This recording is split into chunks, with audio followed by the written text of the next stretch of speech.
Ok, c'est parti. Bonjour les enfants, j'espère que vous avez pu écouter les 2 premiers chapitres. Donc là, on lit la suite de notre histoire, euh, Le Grand Mensonge, chapitre 3. C'est parti. Je fixe Flo abasourdi. C'est pas vrai, je dis.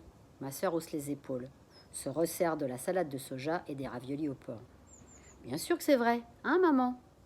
Ma mère hoche la tête. Oui, oui, absolument. Qu'est-ce que tu crois, Juliette? Ce goût spécial du gnoc mam, ça vient non pas du poisson, mais des pieds.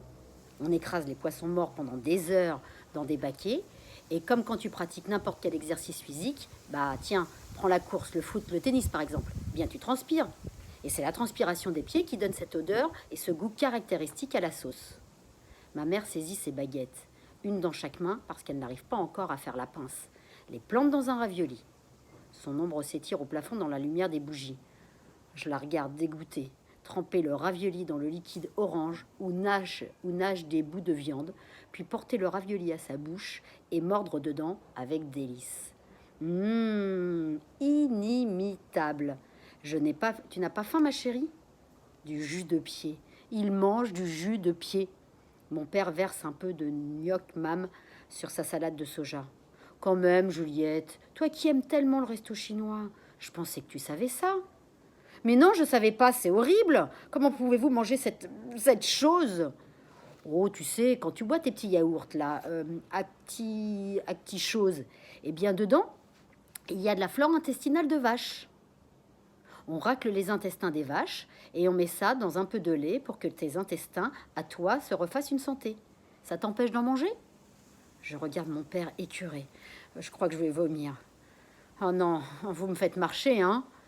Écoute, les huîtres, on les mange vivantes. Le roquefort, qu'on adore, bah c'est de la pourriture. Le gnoc mam n'est pas moins bizarre, voilà tout. J'ai plus envie de rien, là. Rien. Rien de chinois, en tout cas. Il n'y a pas de poulet, je demande. Si, du poulet sauté aux champignons noirs. C'est pour ce soir, claironne mon père. Ben autre chose alors, j'en sais rien, moi. Une pomme, du saucisson. Du saucisson? Mais ma Juju, on est en Chine. Évidemment qu'il n'y a pas de saucisson en Chine. Et il secoue la tête. Ma parole, ils deviennent complètement fous. Mais je dis, on n'est pas en Chine. Ils me regardent tous figés. J'ai dû parler trop fort. On n'a acheté que de la nourriture chinoise, ma puce. Des kilos de nourriture chinoise. Si, on est en Chine. N'oublie pas. Et le flan, hier, en reste? Ma mère ouvre le frigo, fouille dans les étagères. Tu veux des cornichons? Il y a un oignon, si tu veux, un fondriette. Je crois que je vais me laisser dépérir. Je me lève, pose mon assiette sur l'évier, et là, dans mon dos, un énorme éclat de rire. Mais c'est faux, Juliette. Le gnoc mam, ça n'a pas le goût des pieds. Je me retourne, ils se marrent, s'étouffent de rigolade dans leurs serviettes. Ils me prennent pour une idiote ou quoi? Maintenant qu'ils m'ont bien dégoûtée, ils m'expliquent qu'ils m'ont menti parce qu'ils se sentent coupables que je ne mange pas. Mais je ne vais pas me faire avoir, moi. Mais je te jure, ma chérie, c'était une blague. Je les fixe les uns après les autres. C'est quoi le mensonge? Que le gnoc mam a le goût des pieds ou que le gnoc mam a le goût de poisson? Comment savoir? Qu'est-ce qui me prouve que maintenant, maintenant, vous ne me mentez pas? On est tous des pommerolles, hein? On ment comme on respire. Alors pourquoi je vous croirais? Flo recule sa chaise. Sérieux, tu penses que j'avalerais ça si c'était fait avec de la sueur de pied? Moi qui prends 4 douches par jour parce que j'ai peur des microbes, hein? Là, elle marque un point. Plus maniaque que Flo, tu meurs. Juju, le gnoc mam, c'est des anchois et du sel qu'on laisse mariner des semaines. Voilà, c'est tout, sourit mon père. Et tu sais quoi? C'est même pas chinois. C'est une recette vietnamienne. Allez, viens manger. Je me rassois méfiante. Je fixe mon ravioli. Juste des anchois et du sel, je me dis. Tandis que je le suspends au bout de mes baguettes, au-dessus de la coupelle de sauce. Je trempe mon ravioli. Silence total. Car tous se demandent si je vais arriver à le manger après tout ça. Et quand je l'enfourne dans ma bouche, j'entends un long soupir de soulagement autour de la table. Et le truc des intestins de vache, là, fait mon père. Ça, honnêtement, je sais pas. J'ai lu des choses bizarres sur Internet. Moi, dans le doute, je prends une décision ferme et définitive. Plus jamais d'acti-chose. Souvent l'après-midi, on s'affale dans le canapé et on regarde des documentaires sur la Chine. Aujourd'hui, c'est un film sur la cité interdite, le palais dans l'empereur, construit il y a 600 ans. La caméra franchit des douves, t'emmène dans des jardins splendides avec des arbres tout tordus, des lacs et une rivière artificielle. Et puis elle traverse une cour immense et file à travers le palais qui compte 8704 pièces. Devant les images de bronze, de Bouddha, de toits recourbés, d'encens fumant dans la pénombre, je me dis que quand même, on aurait fait un sacrément beau voyage si on était vraiment parti. Je me sens un peu triste tout d'un coup. Alors ma mère propose une activité rigolote, faire notre album photo de Chine. Pour ça, enfiler nos vêtements de randonnée et poser en souriant devant un mur blanc, comme si c'était un lac, une rizière, une pagode, un champ. Grâce à l'ordinateur, mon père va incruster des images touristiques derrière nos silhouettes. Ni vu ni connu, je t'embrouille. On passe une bonne heure à faire des sourires et des grimaces devant l'appareil photo, changeant de t-shirt, de coiffure, avec ou sans sac à dos, avec ou sans lunettes de soleil, tour à tour ébloui et luisant de pluie. Merci le brumisateur. Mon père retouche les photos sous nos yeux. On a hâte de voir ce que ça donne. Bon, finalement, on est bien déçus. C'est franchement moche. Papa, on croira jamais que c'est des vraies photos. Mon père hoche la tête. Il convient que le résultat n'est pas convaincant. J'ai une idée, dit-il. On n'a qu'à dire qu'on nous a volé l'appareil photo juste avant notre retour. Mince alors, 0 photo. Et il remue la tête d'un air désolé, la bouche arquée vers le bas, proche du sanglot.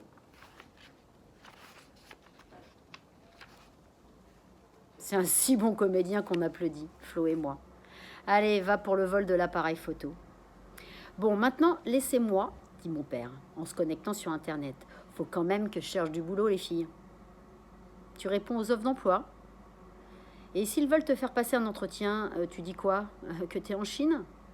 Que tu t'es cassé la jambe et que tu ne pourras ressortir de chez toi que fin août? Ou bien que tu as mangé trop de jus de pied et que tu as les entrailles en feu? Allez, allez, allez, mon père nous pousse vers la porte du bureau. Allez, oust, bas les pattes, mesdemoiselles. Il s'enferme derrière nous. Je regarde mon pansement à l'index. Ok, allez, on reprend. Alors, je m'étais arrêtée. Mon père nous pousse vers la porte du bureau. Allez, oust, bas les pattes, mesdemoiselles. Et il s'enferme derrière nous. Je regarde mon pansement à l'index. Je pense à Jaco, que je n'ai pas vu depuis 4 jours. Ma mère m'a interdit de descendre. Elle dit que je m'y prends mal, que je lui fais peur et que s'il se met à hurler, ce sera une catastrophe. C'est elle qui le nourrit, mais elle ne s'attarde pas. Ça me rend malheureuse de le savoir tout seul. Je vais retourner le voir. Je serai légère comme une plume, discrète comme un papillon de nuit. J'ai un plan.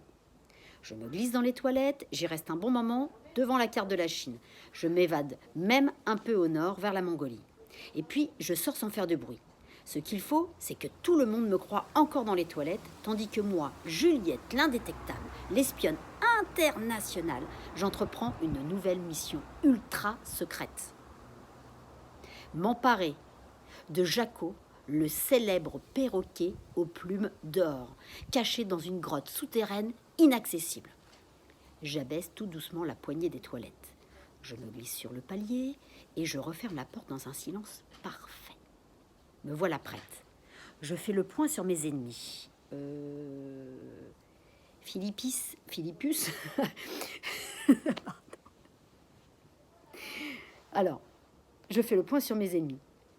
Philippus, dit le cyclope, est dans sa caverne, loin de ses bateaux lance-venin.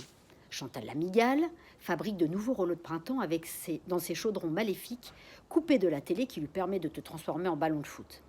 La grande Flo, en revanche, est impossible à situer. Est-elle sous la couette? Dans la salle de bain?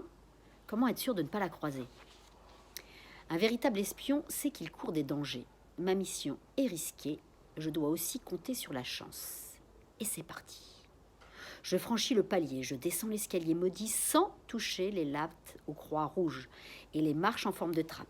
Je passe le coude du couloir, j'entends des cliquetis de doigts de Philippe sur son clavier d'ordinateur et le clac-clac léger du couteau de Chantal sur la planche à découper. Nulle trace de la grande Flo. C'est presque trop facile. Je pousse doucement la porte du sous-sol, je reforme derrière moi, noir complet.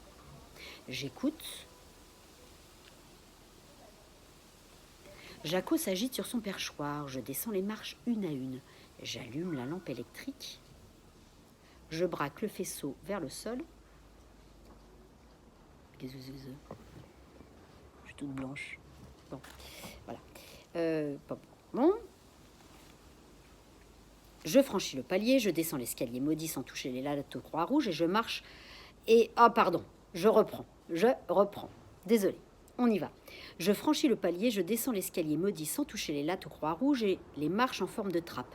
Je passe le coude du couloir, j'entends les cliquetis des doigts de Philippe sur son clavier d'ordinateur et le clac-clac du couteau de Chantal sur la planche à découper.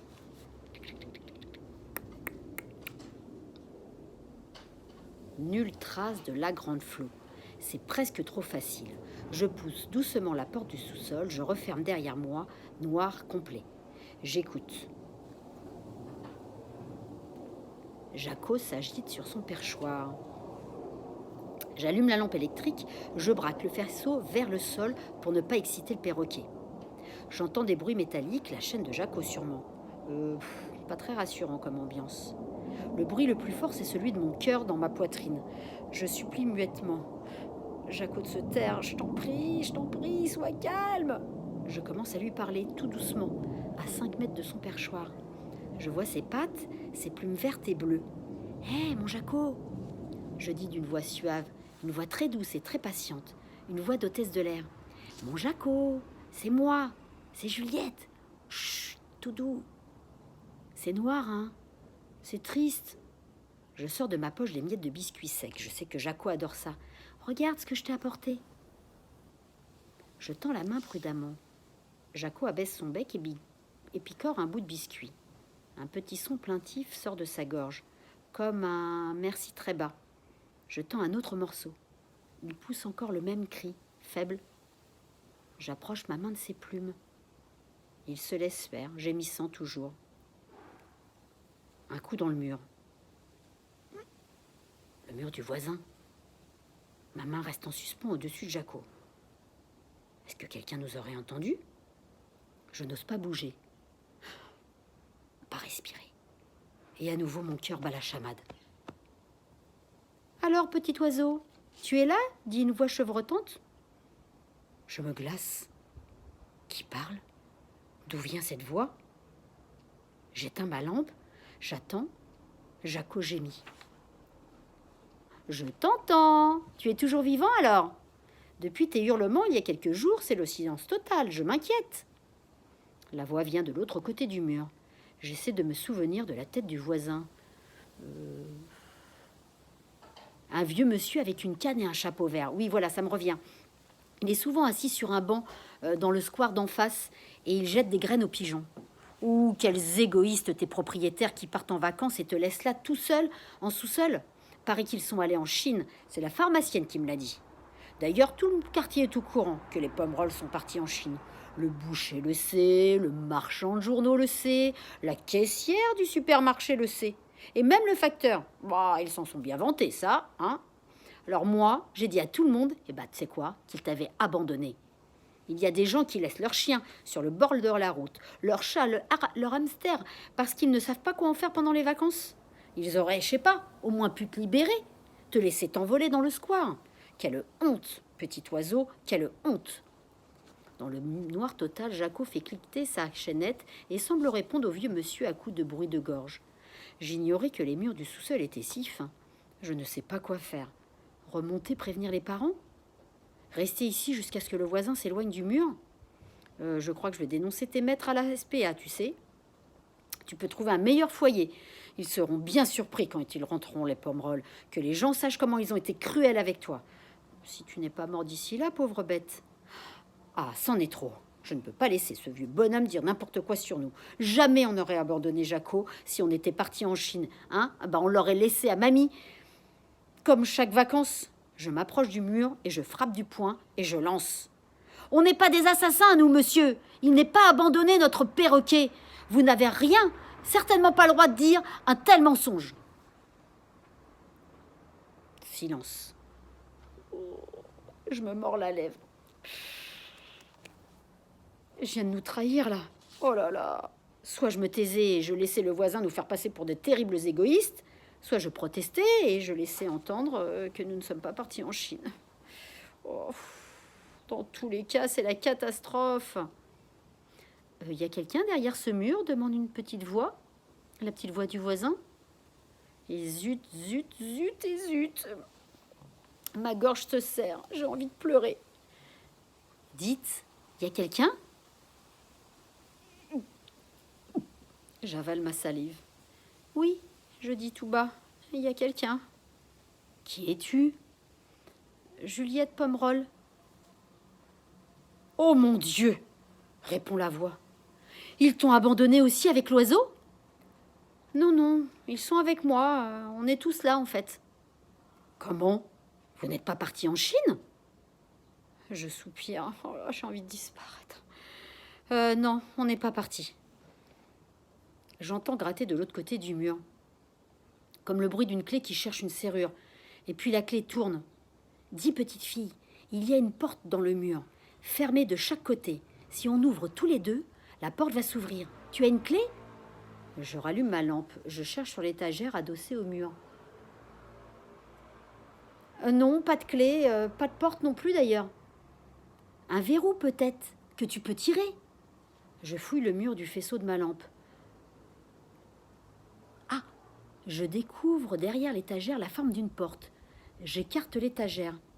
Je vois bien un verrou, mais soudain j'ai peur. Est-ce que j'ai vraiment envie de parler aux voisins ? Puis je me dis que la situation ne peut pas être pire. Allez, je tire le verrou, la porte tremble, un nuage de poussière me fait éternuer. Une lumière m'éblouit. Le vieux monsieur se tient debout, arc-bouté avec sa canne. Je ne vois pas son visage en contre-jour. Entre, petite, entre. J'hésite. Je ne vais pas te manger. J'ai 93 ans. Je marche avec une canne et je ne vois rien sans mes lunettes. Pas bien dangereux, le vieux Dupuis. Ça y est, je me rappelle. Dupuis, c'est le nom sur la boîte aux lettres du voisin. Je passe la porte. J'entre dans une pièce tapissée de moquettes, avec du papier peint aux fleurs, au mur et un grand lustre vissé sur le plafond. Il y a des fauteuils, une table et d'énormes armoires vitrées pleines de bibelots bizarres. Pas du tout un sous-sol comme chez nous. Pas un garage ou une cave, une vraie pièce, un genre de salon. Viens t'asseoir. Je m'assois. Je suis horriblement gênée. Alors comme ça, vous n'êtes pas en vacances ? Comment mentir ? Moi qui ai tellement d'imagination d'habitude, je ne peux que répondre. Bah non. Et les volets fermés ? La voiture pas là ? Et comme le vieux monsieur me regarde avec des yeux verts très doux, très bons, un visage plein de rides, comme celui de papy Gérard que j'aime tellement. Je raconte tout en bloc.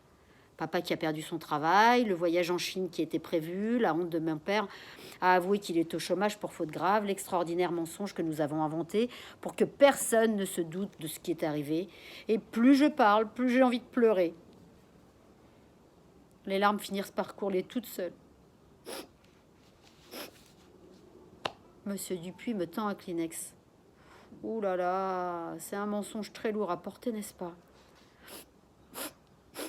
Je hoche la tête en reniflant. Tout d'un coup, je me dis que depuis le temps que j'ai quitté les toilettes, quelqu'un va finir par se demander où je suis et me chercher dans la maison. Oh là là, malheur, si on me trouve ici. Faut que je remonte, monsieur Dupuis. Vas-y. Tu sais comment venir maintenant. Tu frappes contre la porte, je t'ouvre. Moi aussi, je voyage sans bouger. Ah bon ? Reviens, je t'expliquerai. Je me lève. Et pour le perroquet, monsieur Dupuis, ne vous inquiétez pas. Je lui donne à manger, hein, et il va pas mourir. L'autre jour, il a crié fort parce que j'ai allumé la lumière trop vite. Je l'ai effrayé et il m'a mordu. Je tends mon index pensée à monsieur Dupuis. Regardez. Il sourit et hoche la tête. Compris, petite. Dites, c'est un secret, hein, qu'on n'est pas parti, hein. Vous le dites pas? Ne t'inquiète pas. Et pour l'oiseau, je dirai aux gens que je me suis trompée. Un bruit dans ma vieille tête cassée. En fait, le sous-sol est complètement silencieux, hein, pas vrai? Monsieur Dupuis cligne de l'œil. Je lui serre la main, je regagne mon côté de la porte, pousse le verrou, rabat l'étagère. Pendant tout ce temps, Jaco est resté miraculeusement muet. Est-ce qu'il comprend ce qui se passe? Je lui tends un dernier biscuit. Juste à ce moment-là, j'entends la voix de ma mère murmurer dans l'escalier. « Juliette, tu es là? Juliette !» Oui, je réponds en m'approchant des marches. « Je te cherchais partout. Je t'avais interdit de descendre ici. »« Je sais. Jaco me manque trop. Je lui ai juste apporté un biscuit. » Ma mère me pince la joue. « Si, tu me promets d'être discrète, hein. Tu as bien vu. Là, j'ai pas fait de bruit. Puis Jaco non plus. Allez, c'est vrai. Allez, viens dîner. Ce soir, bœuf sauté aux légumes. » Après toutes ces émotions, je n'ai pas vraiment faim. Mais je suis tellement soulagée d'avoir sauvé la situation que je suis même prête à avaler des raviolis au jus de pied. Allez, c'est fini pour aujourd'hui. Je vous fais plein de bisous et je vous dirai la suite demain. Ciao.